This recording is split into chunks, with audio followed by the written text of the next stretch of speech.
Preparation, preparation, preparation. It is everything. People get anxious before they public speak for two reasons, really. Number one,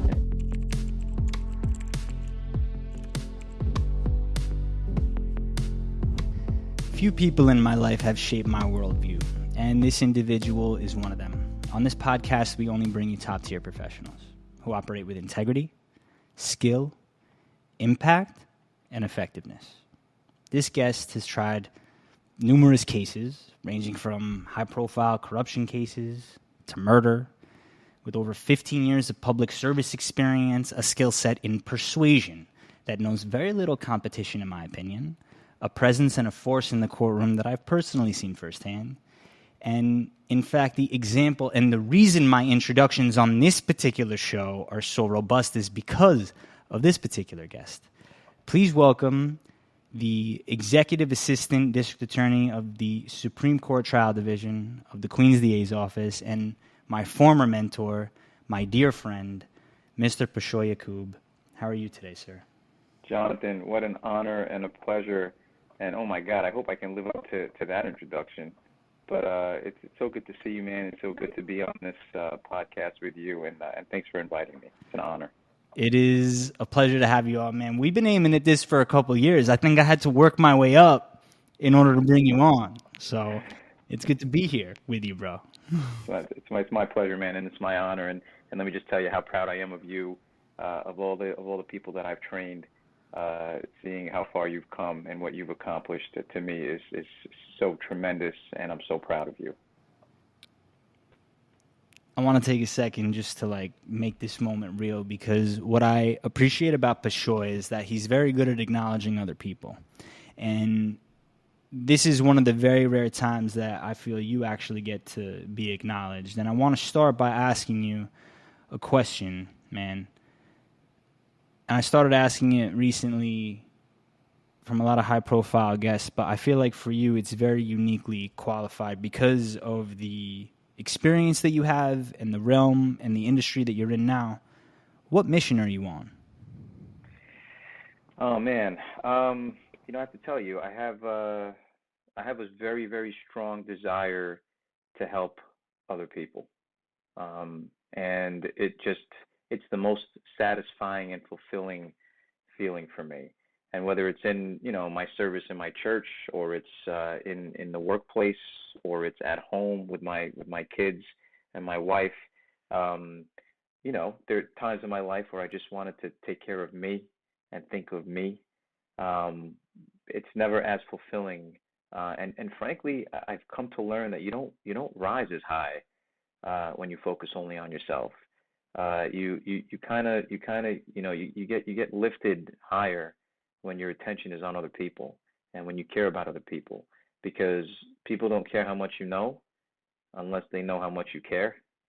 And I've learned that over the years. So my mission, my passion is to just, in the workplace, to bring justice to victims of crimes. At home, it's to raise my kids to be the best they can ever be. And generally just in my church congregation and in the community, it's just to help lift people up, man. That whole mission of service to others is something that obviously resonates throughout your career. There's a lot of evidence to support that. No pun intended. What set you on the path to want to become a prosecutor? Okay, first of all, when did you become so eloquent, or were you always this eloquent? My goodness, man, you are just smooth.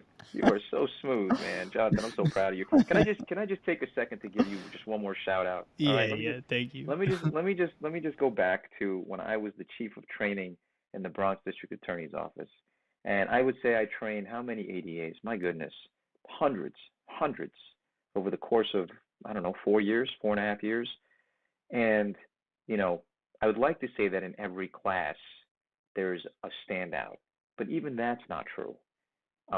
But in your class, Jonathan, there was something about you, man, that I recognized very, very quickly, and I was like, all right, this guy just, he sees something in me, and he recognized something in me, and it had nothing to do with my ability. It just had to do with, I guess, my passion, my desire, my mission, as you call it. and you were able to relate, pick up on it. And am I surprised that here we are, what, 5 years, 6 years later, 7 years later, I'm sitting here being interviewed by the one and only Jonathan Cohen. I'm not surprised, man, and I can't wait to see what God has in store for you and your future, man. But Thank you. but listen, back to your question. Um, let me tell you when it all started, man. I was young, and my parents, always knew that I would become a lawyer. All right, I don't know why, I don't know how. According to them, I'm argumentative and persuasive, and I took that as a compliment at the time because I guess I was winning arguments or persuading. Um, so that's when I knew I wanted to go to law school. But to become a prosecutor, believe it or not, happened when I was in high school. I was sitting in Mr. Polk's class, social studies, and this dude brought out the tube television back in 1990, whatever it was, and the O.J. Simpson trial was on, and the verdict was about to be announced. And while I had heard about it at the time, I was in what was it, seventh grade, eighth grade. I didn't know much about it, but I was listening here and there, and learning about what he was accused of, and learning about who he was and what the trial was about, and who the prosecutor was. And that was when I was starting to get familiar with the process and the criminal justice system. And then the verdict was announced, and just seeing the reaction of my social studies teacher. I mean, in his mind, this was like this total travesty. But again, I couldn't verify it or not. But it piqued this interest and passion that I didn't even realize I had. And the more I learned about it, the more I told myself, whether this guy did it or not, right? How exciting is this? I mean, to bring justice in a case where someone is murdered, and it's a high-profile case, and the amount of stress and pressure. Not anybody can do this, but you know what? I'm afraid to, but I think I can. And that's what started my mission. And from there, I went to law school at St. John's undergrad. I went to St. John's undergrad and law school. They had some 6-year joint degree program. You had to score a certain thing on your LSAT and maintain a certain GPA. And honestly, no one really knew about it, which was a benefit to me. So anyone out there who's looking into this, St. John's University offers a 6-year joint degree program. And then from there, I started off in the DA's office. I did a lot of mock trial when I was in law school, and that's when I really learned and developed a passion for trial advocacy, and using my skills to persuade. And then from there, I went to the Bronx DA's office. I don't know how far you want me to go with respect to my career. You want me to walk through? You answer until you feel you don't want to answer. Well, I mean, I can talk about this all day. I went to the Bronx DA's office, and then I started my career there, and rose the ranks, and started handling misdemeanors, and then felonies, and then homicide, and then, as you mentioned earlier, public integrity, public corruption cases, which, oh my God, blew my mind. Never did I think I'd do that. And I had a really, really, really great opportunity to be cross-designated as a special assistant United States attorney, which, for those who are listening who may not know what that is, I was cross-designated to be a federal prosecutor to take down a New York State assemblyman who was accused of taking bribes, doing bribes in exchange for money, obviously, favors for people, businessmen. To make a long story short, he was convicted, and that's what opened my eyes to the public corruption world. And then that's what led me to training. I became the chief of training in the Bronx DA's office, and that's when I had the honor of meeting Jonathan Cohen. All right, did that for a few years, and then I eventually was handpicked to join the executive staff in the Queens District Attorney's Office, where I currently serve as an executive assistant DA. So now that we know who we're talking to, I'm curious, and we've talked about it, and I've seen you train and teach and cultivate talent over the course of a few different years in a few different environments, and obviously selected, handpicked, to your point, for another special committee. What makes for effective persuasion? Wow. The number one thing, passion. I can't tell you how much I stress passion to people. A jury, okay, sometimes, and I don't know if you're familiar with this saying. It's Maya Angelou, okay? People will never forget what you said. People will never remember what you said. People will never remember what you did, but people will always remember how you made them feel. All right? And sometimes it doesn't even matter what you're saying. But if you believe in what you're saying and they believe in you, game over. So persuasion number one, okay, is passion. Okay. And I know, Jonathan, have you ever heard of the Triad of Persuasion? Right? It's logos, ethos, and pathos. So pathos I is don't the one think I so.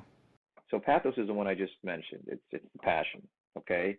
But then you have the ethos and the logos. And the logos is like the logic, right? Is what I'm saying making sense to you? All right. So if what I'm saying is making sense to you, and I'm also passionate, okay. The third one, ethos, ethics, ethically. Can you trust me? Okay. That's the triad of persuasion. That's what people look for. All right. Is this person passionate about what they're saying? They believe what they're saying. Is what they're saying logical? And can I trust this person? You have those three, the sky's the limit when it comes to persuasion. And let me tell you something else, Jonathan. This is so important, is that a lot of people think, you know what, man, Pishoy, I'm not like that. I'm not that type of person. I'm not the type of person who gets like passionate and but there's a scale, okay? And I tell people, listen, when you're in a courtroom, okay, be the real you. Stop. Why are you holding back? Who's the real you? I'll tell you who the real you is. The real you is when you're in your car and your favorite jam comes on, right? How are you acting when you're with your best friends and your favorite jam comes on? Like, who comes out of you? Who is that? Right? What happens? That's who you are. That's who you are. Bring that. And it doesn't just necessarily have to be the courtroom. It's whatever setting that you're going to perform in. You be professional, but you be you. And when you're yourself and you're passionate, right? Because you're a human being, you're going to be passionate. I mean, you're going to have some emotion. When that comes out of you, people are like, wow, this person is not only being real with me, but they're confident enough to be comfortable enough with me. And that really means a lot to people. People open up to that. I love how you outline that triad right there. The passion, the logic, and I initially thought about it as character. You outlined it as ethics. I think there's a few different elements that, in having seen you practice and how you train individuals, I'm like kind of going back through my Rolodex of memories and trying to pick out the one or two that really are potent. And the first thing that comes to mind is when we were curating our closing arguments, or when we were going through mock trials, there were different trainings that we had to go through, and one of them was about establishing a theme, theory, and thesis. And ironically, that's also the first module in my own course, the Inspired Speaker Formula, where I learned it from my days at the Bronx DA's office, where you were leading that litigation training.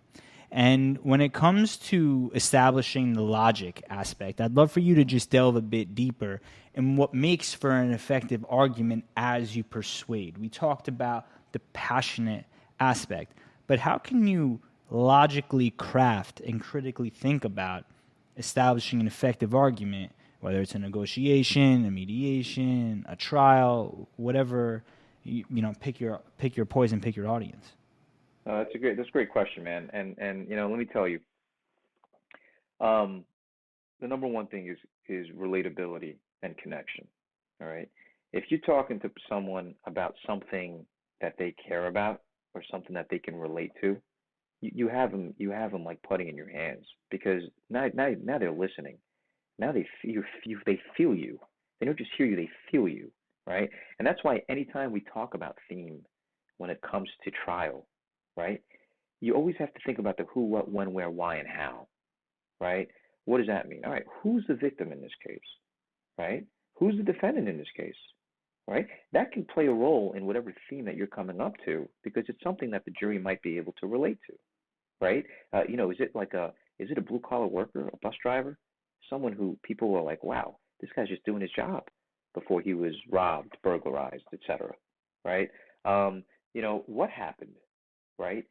How did it happen? I mean, you know, it could be one in a million robberies, but every robbery is different. Was this robbery, how did it take place? And where did it take place? Okay. And why did it take place? Right? What was the motive behind it? People love, love stories. Right? So if there's a story behind this, right, just like on Law and Order, just like on this or that, that's exactly what it is. So you want to be able to articulate, if it exists, whatever it is that a jury can relate to. And that's common parlance in everyday conversation. I mean, Jonathan, if you and I start talking right now about something that we both have in common, you're gonna be totally, totally invested. And it's the same idea. It's the same exact idea. So once you have them, that there you go. Now you have them. You use the pathos, the logos, and the ethos, and you tell your story, and you persuade it, and people are listening. You've used this strategy, this framework, many different times in many different scenarios. Let's focus on some of your trial experience.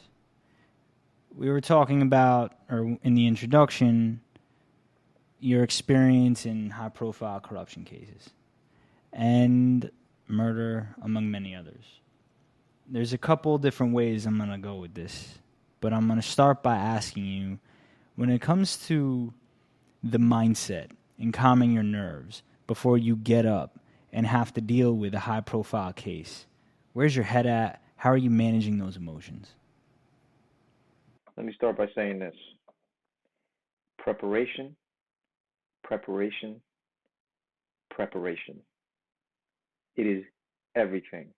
People get anxious before they public speak for two reasons, really. Number one, they're not 100% confident in what they're going to say. Okay. Well, I didn't hear you. 100%. That's what I was saying. Yeah. Right. And, okay, so that's number one, right?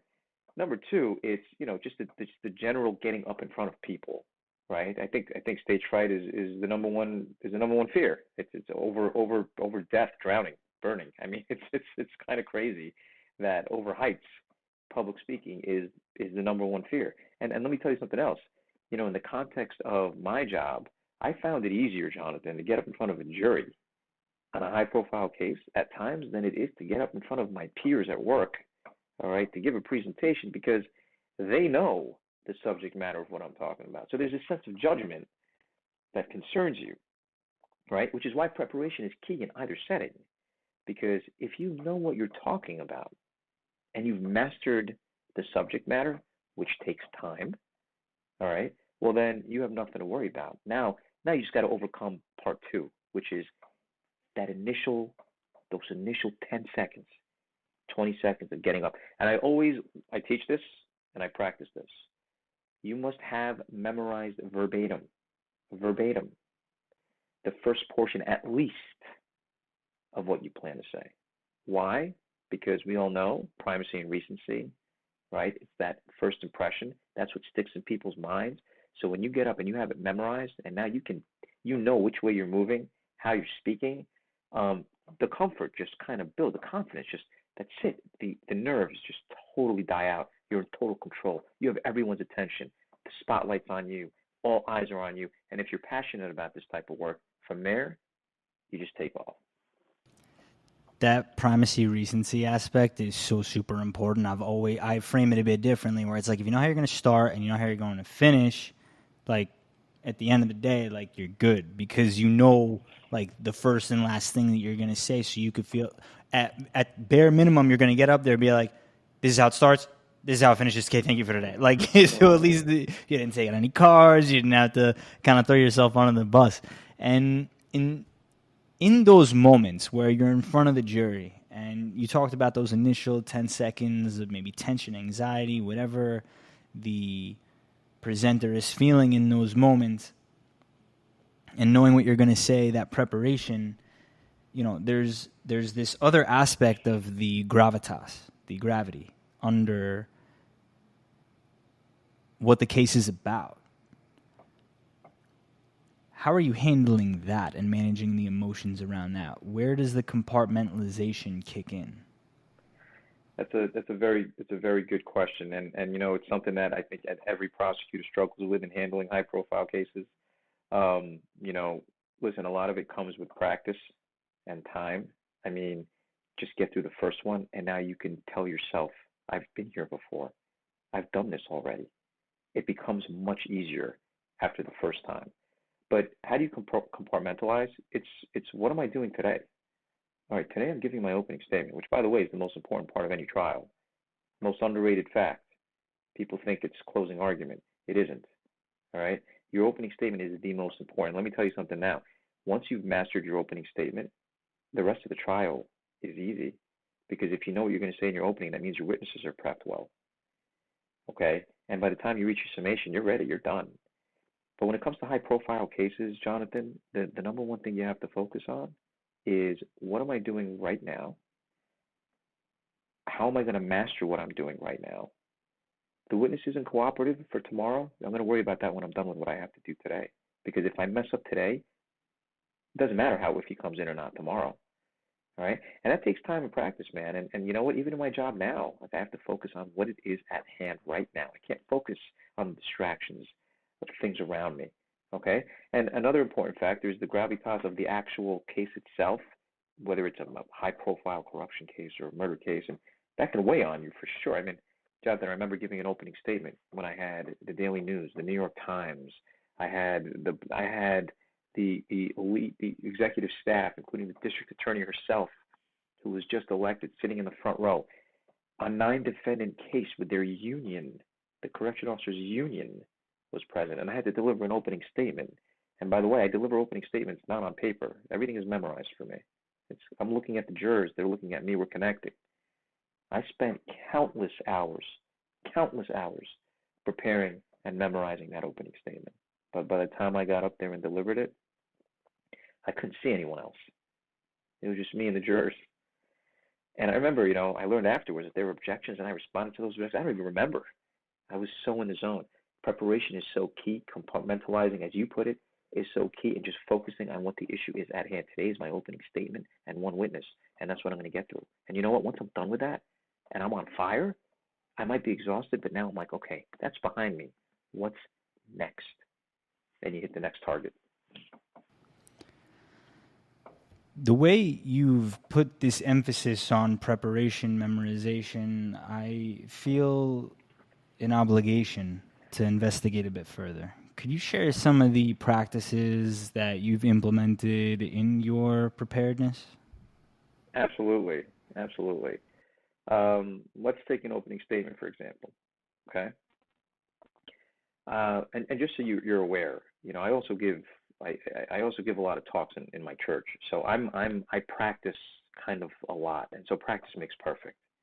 And so for people who don't publicly speak as often, it's going to take a little bit longer, but practice makes perfect nevertheless. And I encourage you to put yourself out there, be uncomfortable a little bit, make those mistakes. That's fine. But the memorization process for me is 3 steps. The first step is writing it out. But it's not just writing it out. It's writing it out persuasively. Okay? It's like writing it out like really persuasively. All right? And that part is is difficult because it's what you're going to end up memorizing. So you want to make sure it's legitimate. All right? Step 2 is memorization. And memorization for me is by far the most draining. Okay? Now, there are a couple of methods out there. I use a silly method. I try to make things connect in my head in silly ways. Okay? Because that's the way I'm going to remember it.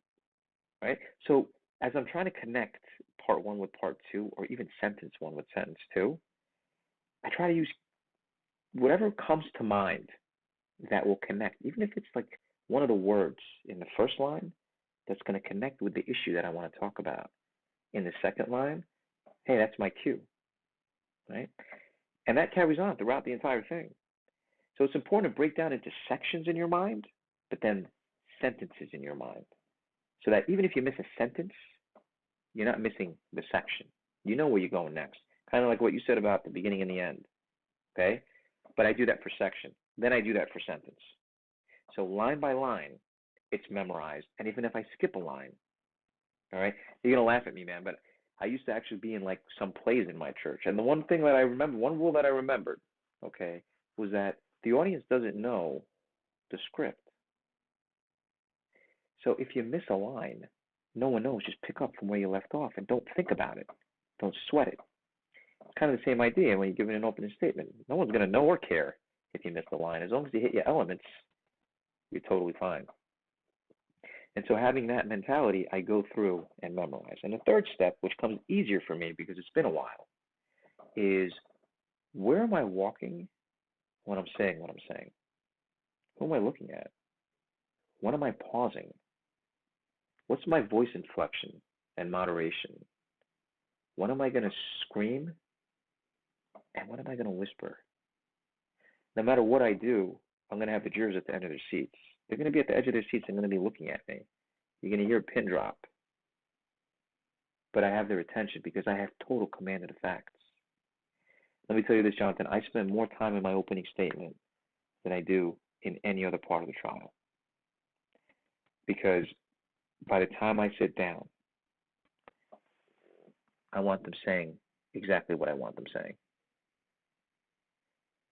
And human nature, Jonathan, as you know, we're very proud. No one ever wants to turn against what they originally believe. I mean, when I get into arguments with my wife, right, I'm never going to admit that I'm wrong. Even though we both know I'm wrong, I just can't admit it. Okay? That's just human nature. We don't like to admit when we're wrong. And in the same way, if a juror already believes a certain thing, a certain way, the evidence, they're going to fit that evidence into how they feel, into what they think. And so if I believe he did it, and I'm convinced the evidence shows it, I'm going to take that and use my passion, use my emotion, use my logic into convincing them of that. You were talking about practice makes perfect. I know you're a basketball player yourself, so you'll appreciate this sentiment. I heard Chris Paul say it recently on another podcast where he talks about how he had a high school coach share with him that the reps remove the doubt. And so you're able to, through practice, through rehearsal, educate yourself. And now, again, no pun intended, there's another concept that we talk about, stacking proof, evidence, right? You now have evidence that can establish your confidence. And we talk about building confidence in a few different ways. We talk about confidence as building it through keeping promises to yourself, meaning you say you're going to prepare, you put in the work, and you know you put in the work, so why would you doubt yourself? You know you can get up and share what you've prepared. And then we also talk about stacking proof and removing that imposter syndrome, saying like, hey, look at this trail of evidence that I've established through all these other trials and getting through law school and getting through all the other challenges that I've overcome in order to help me prepare for this high-profile opportunity. And, you talked about also the psychology, which I would also like to dive in a bit deeper and investigate. I don't know how much it plays a role in your practice, but in terms of the human nature aspect, in your limited or vast understanding, whatever it is, how much time have you spent in making an effort to understand human psychology and human nature, and where, if at all, do you see it playing a role in your trial experience or your career? I mean, listen, have I read and researched it? Yes. Can I say that I'm an expert in the field of human psychology? No. But I use my everyday life experiences and my experience in the courtroom and what I've learned through research to form my conclusions and like I said, my verdicts and what I gather from jurors and how they perceive and studies. There was this one study, Jonathan, that I read about that talked about, I think it was in Scotland or something. Person picks up the phone and says just one word, hello. Okay? they would ask the recipient of that phone call, what impression did they develop a form on that particular person who made that phone call and said hello. It's amazing. It's amazing what you hear. Trustworthy, aggressive, abrupt, weak, honest, kind, loving. What? Where'd you get all that? Where'd you get all that? It's amazing. It's like it's innate. It's inherent. We form opinions quickly. Mm-hmm. All right? And if you're going to form an opinion quickly, don't you want them to form it? What is it? 9 out of 12 jurors have already made up their mind after your opening statement. 9 out of 12. 9 out of 12. 9 out of 12 studies show. It's so key and so important. And I teach this everywhere. Jonathan, I teach this. I mean, I'm actually heading out to, where am I going? I'm going to Indiana in December to train the prosecutors out there on the importance of the opening statement. Again, I trained in Kentucky. I train all over New York State. I mean, and I'm honored to do it because I want to educate people on the value and the importance of how to be passionate in your opening, because people sometimes overlook that. So when it comes to the human psychology of it, I think the evidence is there. The other aspect that I want to talk about is, you don't, for better or worse, as good as we are, as good as you are, we don't always win. In working for the government and answering in whatever capacity you're comfortable with, how do you handle a failure versus a loss? Pardon me, a failure versus a, quote, win? Yeah, no, it's not easy. It's not easy at all. But you know what, man? It's a good reminder to be humble. It's a good reminder to know that, you're not perfect. It's a good reminder to learn from your mistakes, because you can always do better. You can always be better. And I mean, you take it, you deal with it. You're bitter for a while, but you move on and you say, you know what? All right, this is this case. All right, there's more cases, and there is more justice to be served, and you got to move on. And you know what? Let me tell you, it's not about falling. It's not how many times you fall. It's how many times you get up. Right? That's a true test. If you keep winning, if you're winning all the time, the question becomes, are you really challenging yourself? I mean, right? Am I challenging my character? No, I actually want to see how I handle failure, because that's the true testament of my character and how strong I am. Anybody can fly high off a win, but how are you flying after a loss? How are you recovering from that? That's a true test. So you should take it with pride, frankly, and humility, but you should take it with pride. Like, all right, let's see how I pick up from here. How did I pick up from this? How can I pick up from this? Does that make sense? I love the way that you put that, where you're testing your character. You're putting yourself in a position to see, what are you made of? And the only way to go really test that out is to go put yourself in that position. And you were alluding to some of your preparation practices, and it's something that I talk, ironically, for better or worse, hate to plug my course, the Inspired Speaker Formula for the second time, but we talk about exposure therapy and just getting in front of the audience, whether it's a friend or, a community of people, or the, signing up for, your next big opportunity, whatever it is, putting those reps in. And then the other aspect you mentioned is also association. And I love that analogy where you're like, it's a bit silly, but it's also a bit effective, where you're able to, weave all those thoughts together. And the module that we talk about, where we talk about information points, I learned I don't know if you ever met Gerald Chargell. I think maybe we had briefly talked about him. He's a criminal defense attorney, taught at Brooklyn Law, passed away a couple years ago, but he was John Gotti's lawyer when he was the head of the Gambino crime family. And so he's actually the one that told me to go become a prosecutor, ironically. And he talked about this concept of anchors and how he he wouldn't he wouldn't write down all his questions in order to memorize. He would put down themes or ideas that he wanted to talk about and have them as anchors, overarching topics that he would want to address.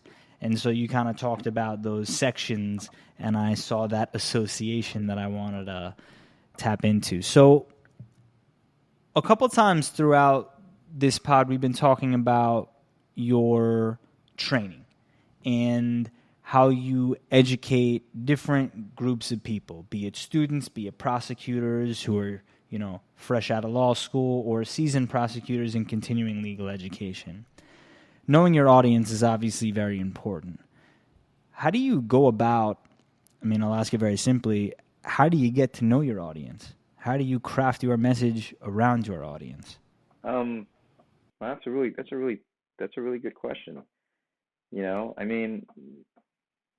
It depends on who your audience is, doesn't it? If I'm talking to prosecutors, I know we have something in common. If I'm talking to students in a law school, I know we have stuff in common. Listen, at the bare minimum, every human being has things in common. Let's talk about that. We all got problems. We all got, like sicknesses in our families, or, issues, right? We all have goals, right? We all have passions, right? We all have, we're humans. We're humans. It's always so good to just get down to earth with people and connect with people on such a very simple level. Even when you're talking about something that is potentially highly sophisticated, legal terminology, an opening statement, the criminal procedure law, whatever it is, there's always a way to connect on a humane human element. Okay, and so I always try to do that, whether it's directly or indirectly. I try to relate. All right, whether it's me bringing up a story about a family member, my son Jonathan, by the way, okay, who Great name. is it sure is who could be a little terror, but is the joy of my world and is an amazing soccer player, right? You can always, or my daughter Catherine, who I better mention her too, since I mentioned Jonathan, or else I'm going to get in trouble. There's always a way to relate to your audience, and I think that's very, very important. So why are you teaching all of these different groups of people? Like, what is it that motivates you to want to do this? You're accomplished. You're seasoned. Where's the value that you get out of this? It's fulfilling, man. It's fulfilling, and I've learned a lot, and I want to use whatever talents that God gave me to to help other people. And if the talent that I have is one where I can persuade and inspire and motivate, then I want to do that. And I take tremendous pride, Jonathan, even in seeing you, because I think to myself, man, I really hope even 1/10 of 1% of his accomplishments, of his motivation, comes from something that he saw in me or something that I said, so that I can take pride in your growth. So it's fulfilling even in other people when I see them growing, when I see ADA's names in the newspaper and I knew that I trained them. It's so fulfilling. So it's not a selfish thing. It's not like I want credit, but it's more like, wow, man, I took part in not just helping myself, but I took part in helping someone else grow. And that's just, what could be more fulfilling than that? And just while we're on the topic, I want you to know that, yes, quite frankly, and I mentioned it again in the introduction, man, like, I remember every single guest, or, it's tough to call them guests, right, because they were training us. Every single prosecutor that came in to give us a presentation on a different element of how we could, should, or would practice over the course of our careers as prosecutors, you gave them such incredible introductions. You put them on pedestals, however deserved or not they were. Obviously they were.